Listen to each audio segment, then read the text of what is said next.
ரஞ்சித் அவர்களுடைய டைரக்ஷனில் ரொம்பவே பெரிய எதிர்பார்ப்போட ரிலீஸ் ஆன திரைப்படம் தான் கபாலி. கபாலி திரைப்படம் ரிலீஸ் ஆகி சூப்பர் ஹிட் ஆயிருக்கு.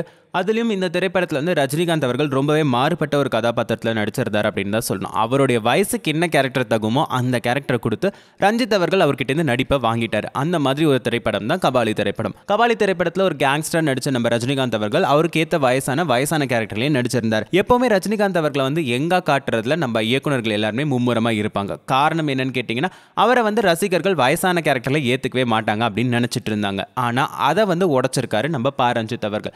ரஞ்சித் அவர்களுடைய டைரக்ஷன்ல கபாலி திரைப்படத்தில் வயசான கேரக்டர்ல நடிச்ச நம்ம ரஜினிகாந்த் அவர்களை எல்லாரும் ஏத்துக்கிட்டாங்க. அவருக்கு வயசாயிடுச்சு, அவர் இந்த மாதிரி ரோல்ல நடிச்சாதான் கெத்தா இருக்கும், அதுவும் இல்லாம அதை எல்லாரும் அக்செப்ட் பண்ணிக்கிட்டு தான் ஆகணும் அப்படின்ற மாதிரி ஆயிடுச்சு. கபாலியோட வெற்றிக்கு அப்புறமா ரஞ்சித் அவர்கள் திரும்பவும் வந்து ரஜினிகாந்த் அவர்களை வச்சு ஒரு படத்தை டைரக்ட் பண்ண போறாரு. இந்த திரைப்படத்திலே நம்ம ரஜினிகாந்த் அவர்கள் வயசான கேரக்டர்ல தான் வரப்போறாராம். அவருடைய வயசை மனசுல வச்சுக்கிட்டு அவருக்கு ஏத்த மாதிரி ஒரு கதைக்களத்தை அமைச்சிருக்காராம் ரஞ்சித் அவர்கள். அந்த கதையில வந்து கபாலி படத்தை விட அவருக்கு இந்த படத்துல கொஞ்சம் வலிமையான கேரக்டர்னும், அதுவும் இல்லாமல் இந்த படத்தில் ஒரு வயசான கேரக்டரில் வந்தாலும் இதுவும் ஒரு கேங்ஸ்டர் மூவின்னு சொல்ல முடியாதுங்க. கேங்ஸ்டர் கலந்த ஒரு ரொமான்டிக் மூவி அப்படின்னு சொல்லியிருக்காரு.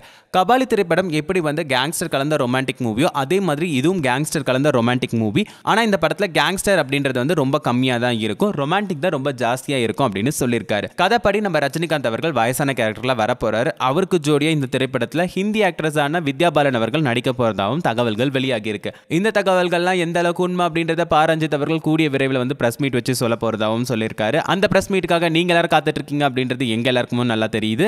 ரஞ்சித் அவர்கள் டைரக்ட் பண்ணக்கூடிய இந்த படத்தை பத்தின உங்களுடைய கருத்து என்ன அப்படின்றத கமெண்ட்ல போஸ்ட் பண்ணுங்க. கமெண்ட்ல போஸ்ட் பண்றதோட நிறுத்திடாம ஃபில்மி பீட் தமிழை சப்ஸ்கிரைப் பண்ணுங்க.